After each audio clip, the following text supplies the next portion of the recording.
എൻ്റെ പേര് ഹരിപ്രിയ. ഞാൻ കോട്ടയത്തു നിന്നാണ് വരുന്നത്. ഇപ്പോൾ ഞാൻ ഓസ്ട്രേലിയയിൽ വർക്ക് ചെയ്യുന്നു. ഞാൻ 2022 ഇവിടെ വന്ന് ആദ്യമായിട്ട് ഉടമ്പടി എടുത്തത്. ആ സമയത്ത് ഞാനും എൻ്റെ ഹസ്ബൻഡും ബഹ്റിനിലായിരുന്നു. അവിടുന്ന് കോവിഡിൻ്റെ സമയമായിരുന്നുകൊണ്ട് റിസഷൻ വന്നതുകൊണ്ട് ഞങ്ങൾക്ക് തിരിച്ചു പോരേണ്ടി വന്നു. അവിടുന്ന് വന്നു 2019 വന്നു. 2022 വരെ ഞങ്ങൾ പല കാര്യങ്ങൾ ട്രൈ ചെയ്തെങ്കിലും ഒന്നും ശരിയാകുന്നില്ലായിരുന്നു. വളരെ തടസ്സങ്ങളായിരുന്നു. സമാധാനം ഇല്ലായിരുന്നു. എല്ലാവരും ഉണ്ട്, പക്ഷേ എല്ലാം ഒറ്റപ്പെട്ട വല്ലാത്തൊരു വിഷമ അവസ്ഥയിലായിരുന്നു. അങ്ങനെ ഇരിക്കുമ്പോഴാണ് ഞാൻ കാനഡ നോക്കാമെന്ന് കരുതി കാനഡയ്ക്ക് വിസയ്ക്ക് വേണ്ടി അപ്ലൈ ചെയ്തത്. എന്നാൽ കാനഡ അത് ശരിയാകാതെ വരികയായിരുന്നു. അതുകൊണ്ട് ഞാനിവിടെ വന്ന് ഉടമ്പടി എടുത്തു. അവിടെ വന്ന് പ്രാർത്ഥിച്ച് അച്ഛൻ്റെ മെസ്സേജ് എടുത്തു. അപ്പം അച്ഛൻ മെസ്സേജ് പറഞ്ഞു, അൾത്താരയിൽ കയറിയിട്ട് അച്ഛൻ പറഞ്ഞു 17 ദിവസത്തിനുള്ളിൽ നിനക്ക് എന്തെങ്കിലും ഒരു തീരുമാനമാകുമെന്ന് പറഞ്ഞു. എന്നാൽ ഞാൻ കാനഡ വെച്ചെങ്കിലും എനിക്കത് റിജക്ഷൻ ആകുകയായിരുന്നു. അപ്പോഴാണ് ഞാൻ അച്ഛനെ വന്ന് കണ്ടത്. അപ്പോൾ അച്ഛൻ പറഞ്ഞു 17 ദിവസത്തിൽ എന്തെങ്കിലും ഒരു തീരുമാനമുണ്ടാകുമെന്ന്. ആ സമയത്ത് പലരായിട്ട് പല രാജ്യങ്ങളുടെ പേരുകൾ പറയുന്നുണ്ട്, എല്ലാം പറയുന്നുണ്ടെങ്കിലും എന്ത് ചെയ്യണമെന്നൊരു ക്ലാരിറ്റി കിട്ടുന്നില്ലായിരുന്നു. പക്ഷെ ഞാൻ പിന്നെ പ്രാർത്ഥിച്ചു. ഞാൻ കുഞ്ഞിലെ തൊട്ട് പ്രാർത്ഥിക്കുന്നതിൽ എനിക്ക് ഒത്തിരി താല്പര്യമുള്ള ഒരാളാണ്. അതുകൊണ്ട് എന്ത് നടന്നാലും അത് ദൈവത്തിൻ്റെ ഒരു ഇഷ്ടത്തിൽ ആയിരിക്കണം നടക്കണമെന്ന് ഞാൻ പ്രത്യേകം പ്രാർത്ഥിച്ചിരുന്നു. എന്തും വരുന്നത് നേരിടാൻ ഞാൻ തയ്യാറാണ്. പക്ഷേ എന്താണെങ്കിലും അത് ദൈവത്തിൻ്റെ ഒരു അനുഗ്രഹം, ദൈവത്തിൻ്റെ നിശ്ചയം തന്നെ ആയിരിക്കണം എന്നൊരു ഉറച്ച വിശ്വാസം, ഒരു തീരുമാനമായിരുന്നു.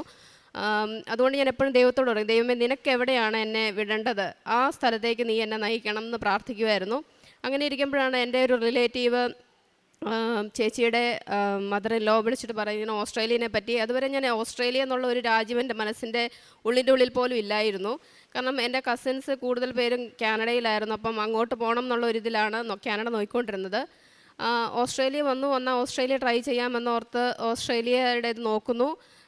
അതുവരെ ഞാൻ ഒത്തിരി പ്രാവശ്യം IELTS ഒക്കെ എഴുതി. പക്ഷേ ഇതിന് എനിക്ക് അക്കാഡമിക് ആയിരുന്നു വേണ്ടത്. അക്കാഡമിക് IELTS എഴുതി. അതിന് എനിക്ക് ഒറ്റ എഴുത്തിൽ തന്നെ എനിക്ക് ഓവറോൾ 7.5 കിട്ടി. അത് കിട്ടിയപ്പോൾ തന്നെ ഞാൻ അതിൻ്റെ റിസൾട്ട് വരുമ്പോഴൊക്കെയാണേലും ഞാൻ ഒത്തിരി പ്രാർത്ഥിച്ച് ഞാൻ ആ റിസൾട്ട് തുറക്കുമ്പോൾ തന്നെ ഞാൻ അമ്മയോട് പറഞ്ഞ് വിശ്വാസ പ്രമാണമൊക്കെ ചൊല്ലിയാണ് തുറന്നത്. കാരണം എപ്പോഴും റിജക്ഷനും അതും ഇതുമൊക്കെ വന്ന് നമുക്ക് എന്താണ് ജീവിതത്തിൽ ഇനി ചെയ്യേണ്ടതെന്ന് ഭയങ്കര പേടി വരും. ആ സമയത്ത് ഞാൻ എപ്പോഴും ദൈവത്തെ ഇങ്ങനെ വിളിച്ച് പ്രാർത്ഥിച്ചാണ് അത് തുടർന്നത്. അത് 7.5 കിട്ടിയപ്പോൾ തന്നെ എനിക്ക് തോന്നി ഇത് തുടരണമെന്നാണ് ദൈവം പറയുന്നതെന്നുള്ളൊരിത്. അങ്ങനെ ഞാൻ അത് അപ്ലൈ ചെയ്തു. അപ്പം ഏത് ഏജൻസി പോകണം, ആരോട് ചോദിക്കണം എന്നൊന്നും അറിയത്തില്ല. അങ്ങനെ ഇരുന്നപ്പോൾ പല ഏജൻസികളും വന്നപ്പം ഏത് വഴി പോകണം, എങ്ങനെ പോകണം എന്ന് ഭയങ്കര കൺഫ്യൂഷൻ ആയതിന് ഞാനും ഹസ്ബൻഡും കൂടെ ഇവിടെ വന്ന് പ്രാർത്ഥിച്ച് പിന്നെ വിളിച്ചത് ഒരു ഏജൻസിയിലേക്കാണ്. അപ്പം ഞാൻ അമ്മയോട് ചോദിച്ചു, അമ്മ എനിക്കൊരു അടയാളം വേണം. അപ്പം ഫോൺ എടുത്തത് മേരി ഫിലോമിന എന്ന് പറയുന്ന ഒരു ഏജൻ്റാണ് എടുത്തത്.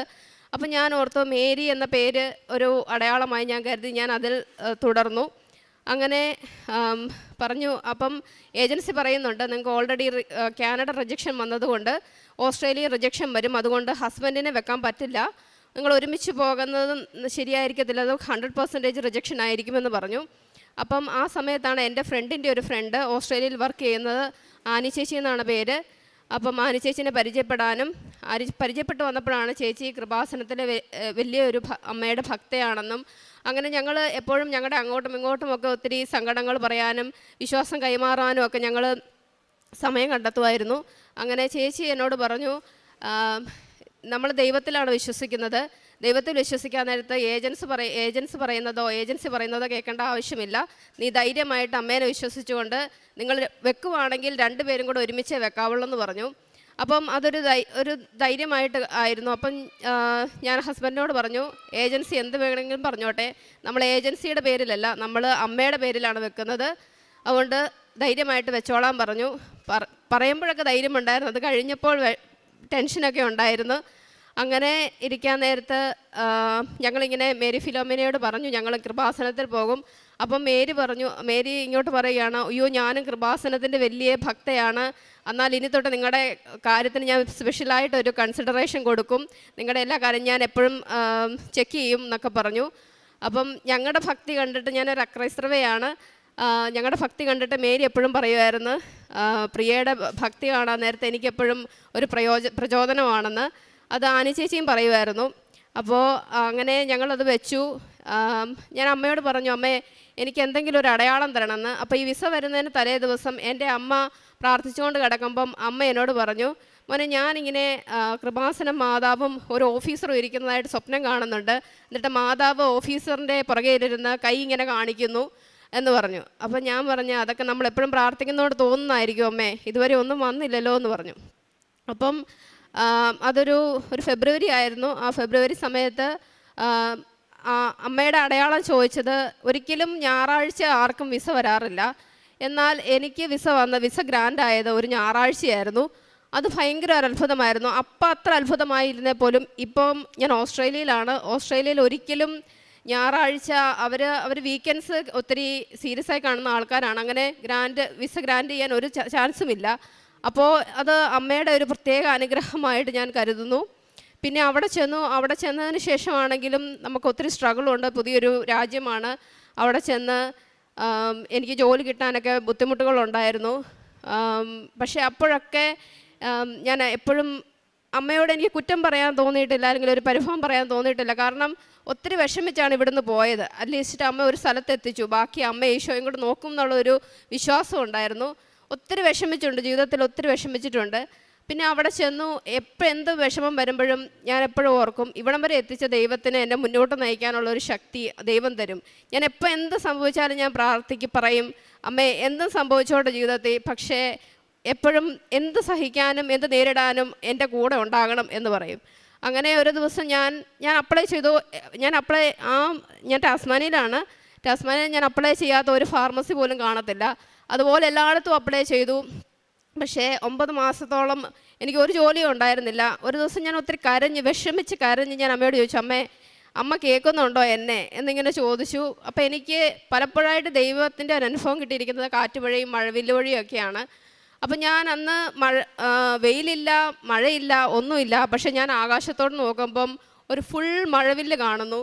അപ്പോൾ എനിക്ക് മനസ്സിലായി അമ്മ എന്നെ കേൾക്കുന്നുണ്ട്. അതെനിക്ക് ഭയങ്കര ഒരു വിശ്വാസമായിരുന്നു. പിന്നെ ഞാൻ അങ്ങനെ അപ്ലൈ ചെയ്തു. അവിടുത്തെ ഒരു ഗവൺമെൻറ് ഹോസ്പിറ്റലിൽ ഇങ്ങനെ അപ്ലൈ ചെയ്തു. കൂടെ ഉണ്ടായിരുന്നവരൊക്കെ അപ്ലൈ ചെയ്തുകൊണ്ട് ഞാനും ജസ്റ്റ് അപ്ലൈ ചെയ്തു. അപ്പോഴും പ്രതീക്ഷയൊന്നുമില്ല. എനിക്ക് എവിടെയെങ്കിലും ഒന്ന് ജോലി കിട്ടിയാൽ മതി, ഒരു ജോലി ചെയ്യണമെന്നേ ഉള്ളൂ.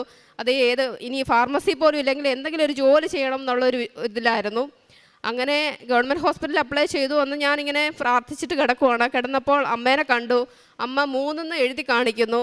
അപ്പോൾ എനിക്ക് എന്താണെന്ന് മനസ്സിലായില്ല. പക്ഷേ കുറച്ച് കഴിഞ്ഞപ്പോൾ എനിക്കൊരു കോള് വന്നു. അത് ഫെബ്രുവരി 3-ാം തീയതി 3 മണിക്കാണ് എനിക്ക് ആ കോള് വരുന്നത്. അത് അവിടുത്തെ റോയൽ ഹൊബാർട്ട് ഹോസ്പിറ്റലാണ്, അവിടുത്തെ ഗവൺമെൻറ് ഹോസ്പിറ്റലാണ്. അവിടെ നിന്നുള്ള ഇൻ്റർവ്യൂ കോളായിരുന്നു. അപ്പോൾ എനിക്ക് മനസ്സിലായി അമ്മ എന്തോ ചെയ്യുന്നുണ്ട്, എന്തോ അമ്മയ്ക്കൊരു പദ്ധതി ഉണ്ടെന്ന് മനസ്സിലായി.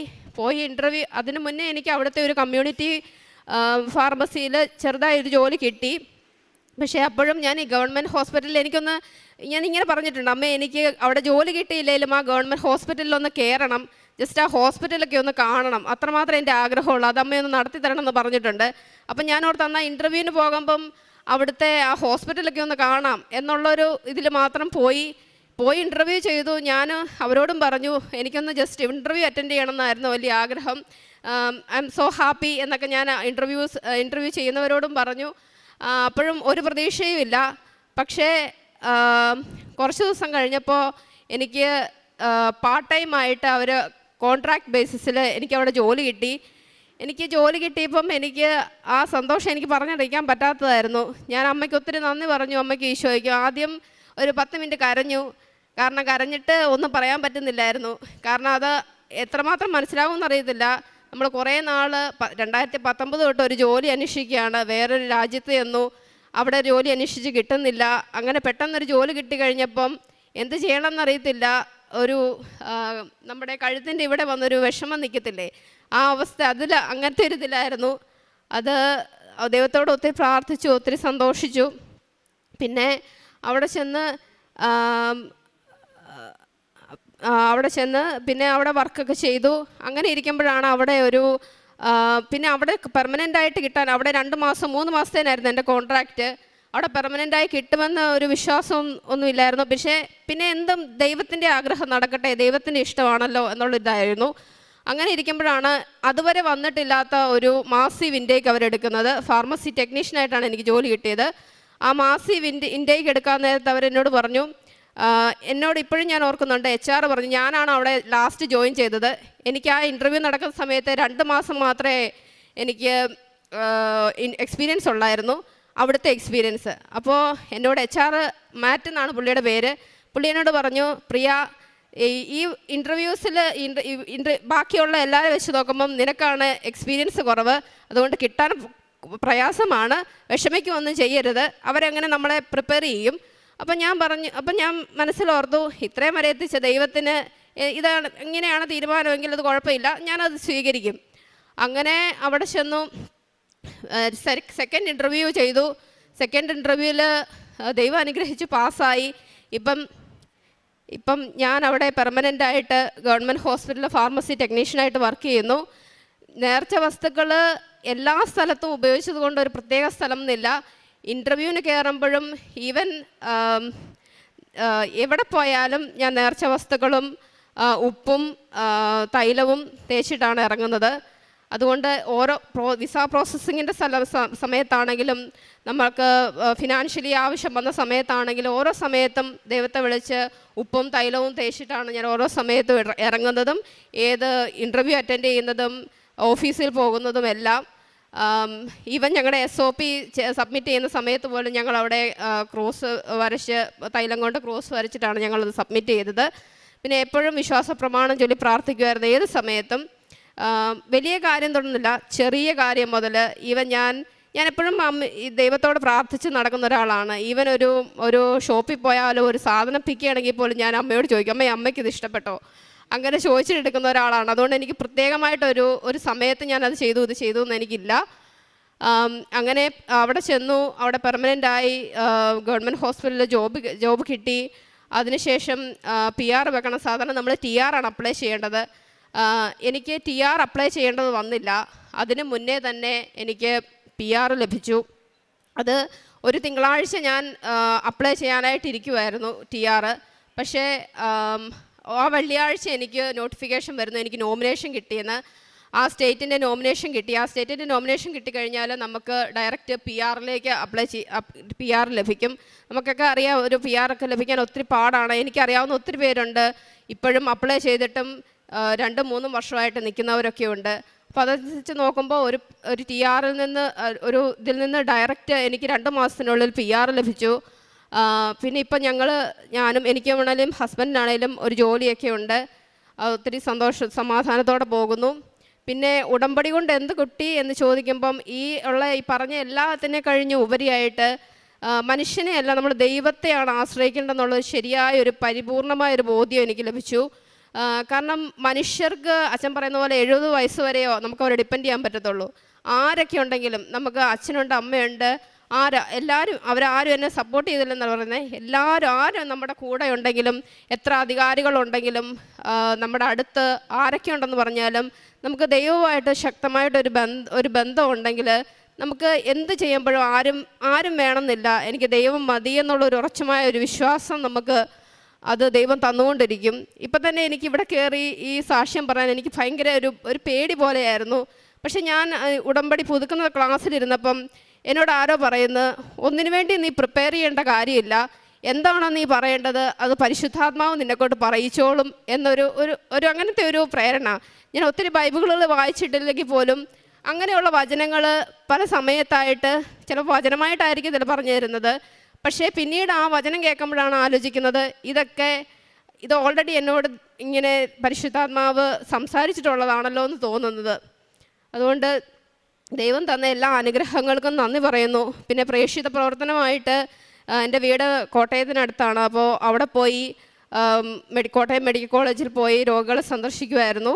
ഓസ്ട്രേലിയയിൽ പോയതിന് പിന്നെ ലിമിറ്റഡ് ആണ്, എന്നാൽ പോലും ഇവിടെ വരുമ്പോൾ രോഗികളെ സന്ദർശിക്കും. പിന്നെ അവിടെ പുറത്ത് കിടക്കുന്നവർക്ക് പുതപ്പ് വാങ്ങിച്ചു കൊടുക്കും. പിന്നെ അവിടെയാണെങ്കിലും ഫ്രണ്ട്സൊക്കെ ഉള്ളപ്പം അവരുടെ സങ്കടങ്ങൾ കേൾക്കുക, അവരെ വിശ്വാസത്തിലേക്ക് നയിക്കാനായിട്ട് അവരെ ശക്തിപ്പെടുത്തുക, അങ്ങനെ സപ്പോർട്ട് ചെയ്യുക, അങ്ങനെയുള്ള കാര്യങ്ങൾ ചെയ്യാറുണ്ട്. പിന്നെ ഹസ്ബൻഡാണെങ്കിലും അവിടെ ഈ തെരുവിലൊക്കെ കുറച്ച് പേര് കാണും, അവർക്ക് ഫുഡ് വാങ്ങിച്ചു കൊടുക്കുക, അങ്ങനെയുള്ള കാര്യങ്ങളൊക്കെ ചെയ്യാറുണ്ട്. ഈശോയ്ക്കും അമ്മയ്ക്കും തിരുക്കുർബാനും 1000 നന്ദി പറയുന്നു.